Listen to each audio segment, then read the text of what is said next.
हाय दोस्तों, कैसे हो आप सब लोग। लास्ट वीडियो जो मोरिंगा नेचर ट्रेल मैंने बनाया था वो आप सभी ने बहुत पसंद किया। उससे हमारा उत्साहवर्धन हुआ और आज हम आपको लेके जा रहे हैं बस्तर। देखते हैं कि बस्तर में क्या क्या नेचुरल खूबसूरती है। आई होप आपको ये वीडियो भी बहुत पसंद आएगा। हमारा वीडियो पसंद आए तो हमारे चैनल को ज़रूर सब्सक्राइब करें। तो चलिए देखते हैं बस्तर। बस्तर छत्तीसगढ़ प्रांत का एक जिला है। खूबसूरत जंगलों और आदिवासी संस्कृति में रंगा जिला बस्तर प्रदेश की सांस्कृतिक राजधानी के तौर पर भी जाना जाता है। जिले का संचालन व्यवस्थित रूप से हो सके इसके लिए 1998 में इसमें से 2 अलग जिले कांकेर और दंतेवाड़ा बनाए गए।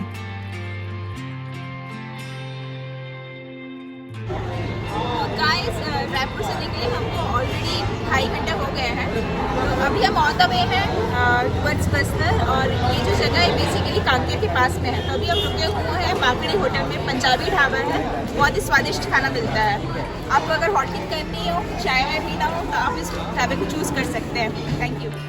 बस्तर का जिला मुख्यालय जगदलपुर राजधानी रायपुर से 305 किलोमीटर की दूरी पर स्थित है। जिले की करीब 70% आबादी गौड़, मारिया, मुड़िया, ध्रुव और हल्बा जाति की है। उड़ीसा से शुरू होकर बीजापुर की भद्रकाली नदी में समाहित होने वाली करीब 290 किलोमीटर लंबी इंद्रावती नदी बस्तर के लोगों के लिए आस्था और भक्ति का प्रतीक है। अपने परिवार के साथ प्रकृति के बीच सुकून के 2 पल बिताने के लिए हमने नमन बस्तर रिजॉर्ट का चुनाव किया। ये रिजॉर्ट जगदलपुर से करीब 4 किलोमीटर की दूरी पर है। और सच कहूँ, यहाँ की सर्विस, यहाँ के स्टाफ, यहाँ का रख रखाव, सारी चीज़ें बहुत ही अच्छी हैं। जब भी आप जगदलपुर जाएं, आप इस रिजॉर्ट का चुनाव कर सकते हैं।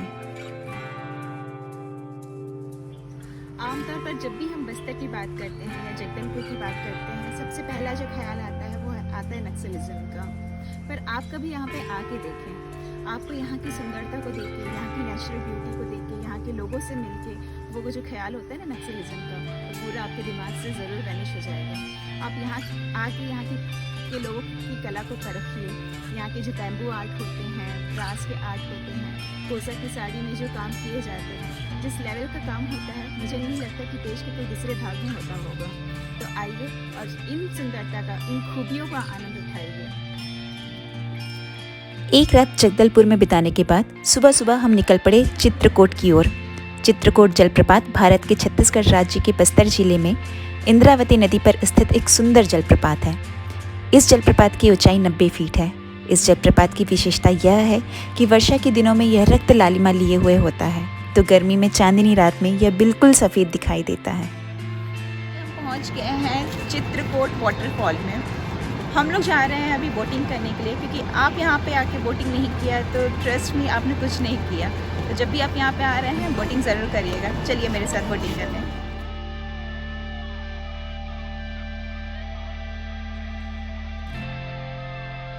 आप जैसे कि देख रहे हैं, हमने ऑलरेडी ना बोटिंग स्टार्ट कर दिया और हम जा रहे हैं अभी झरने की तरफ। तो जैसे जैसे नाव आगे बढ़ रही है, हम झरने की तरफ बढ़ रहे हैं। पानी भी देख रहे हैं, कितना सही लग रहा है नज़ारा, यहाँ से बहुत ही प्यारा है। कभी भी चित्रकूट आए तो बोटिंग ज़रूर करें। जगदलपुर से 40 किलोमीटर और रायपुर से 273 किलोमीटर की दूरी पर स्थित यह जलप्रपात छत्तीसगढ़ का सबसे बड़ा, सबसे चौड़ा और सबसे ज़्यादा जल की मात्रा प्रवाहित करने वाला जलप्रपात है। यह बस्तर संभाग का सबसे प्रमुख जलप्रपात माना जाता है। जगदलपुर से समीप होने के कारण यह एक प्रमुख पिकनिक स्पॉट के रूप में भी प्रसिद्ध हो चुका है। अपने घोड़े की नाल समान मुख के कारण इस जलप्रपात को भारत का नियाग्रा भी कहा जाता है। चित्रकूट जलप्रपात बहुत ही खूबसूरत है और पर्यटकों को बहुत पसंद आता है। सघन वृक्षों एवं विंध्य पर्वतमालाओं के मध्य स्थित इस जलप्रपात से गिरने वाली विशाल जलराशि पर्यटकों का मन मोह लेती है। भारतीय नियाग्रा के नाम से प्रसिद्ध चित्रकूट जलप्रपात वैसे तो प्रत्येक मौसम में दर्शनीय है, परंतु वर्षा ऋतु में इसे देखना अधिक रोमांचकारी अनुभव होता है। वर्षा में ऊंचाई से विशाल जलराशि की गर्जना रोमांच और सिहरन पैदा कर देती है। वर्षा ऋतु में इन झरनों की खूबसूरती अत्यधिक बढ़ जाती है। जुलाई से अक्टूबर का समय पर्यटकों के यहाँ आने के लिए सबसे उचित समय है।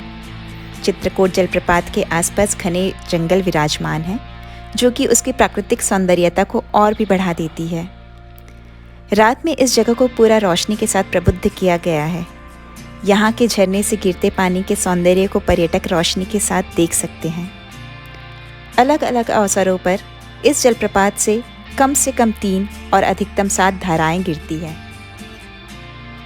चित्रकूट जलप्रपात के बाएं किनारे पर एक छोटा हिंदू मंदिर भी है, जिसे भगवान शिव जी को समर्पित किया गया है, तथा आसपास कुछ गुफाएं भी हैं जिन्हें पार्वती गुफाओं के नाम से जाना जाता है।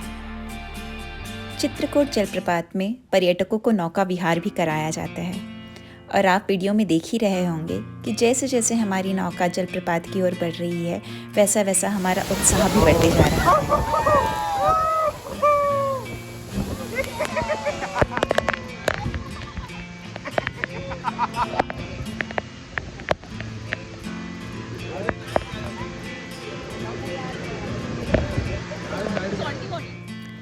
चित्रकूट वाटरफॉल को इतने पास से देखने के बाद मुझे लगा मानो मेरी यात्रा सफल हो गई। बस्तर के अन्य पर्यटन स्थलों में बस्तर महल, दलपत सागर, तीरथगढ़ जलप्रपात, कुटुमसर गुफा और ग्रीन गुफा भी शामिल हैं, पर समय कम होने के कारण हम इन जगहों को कवर नहीं कर पाए।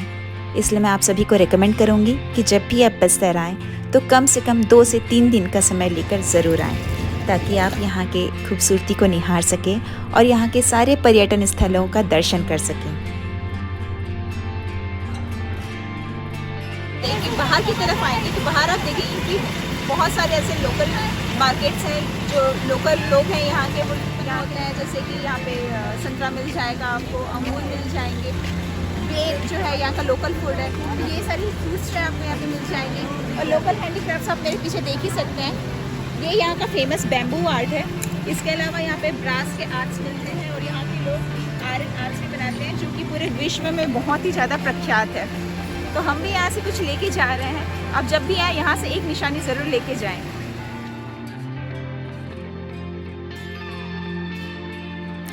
बस्तर का ये सफ़र तो मेरा अधूरा रहा, पर यहाँ पे आके मैंने बहुत सारी चीज़ें जानी हैं। यहाँ के आदिवासी सीधे, सरल, शांत स्वभाव के व परिश्रमी हैं। यहाँ जन भाषाओं, बोलियों में साहित्य सृजन का कार्य अनवरत जारी है। गीत संगीत आदिवासी जीवन की अनिवार्य आवश्यकता है। इनकी शिल्पकला, गीत नृत्य कला अत्यंत समृद्ध है। इनके पर्व त्योहार, रीति रिवाज, मान्यताएं और परंपराएं भी अपने आप में आश्चर्यजनक और अनूठी हैं। वर्तमान में लोक भाषाओं को बढ़ावा देने की आवश्यकता है।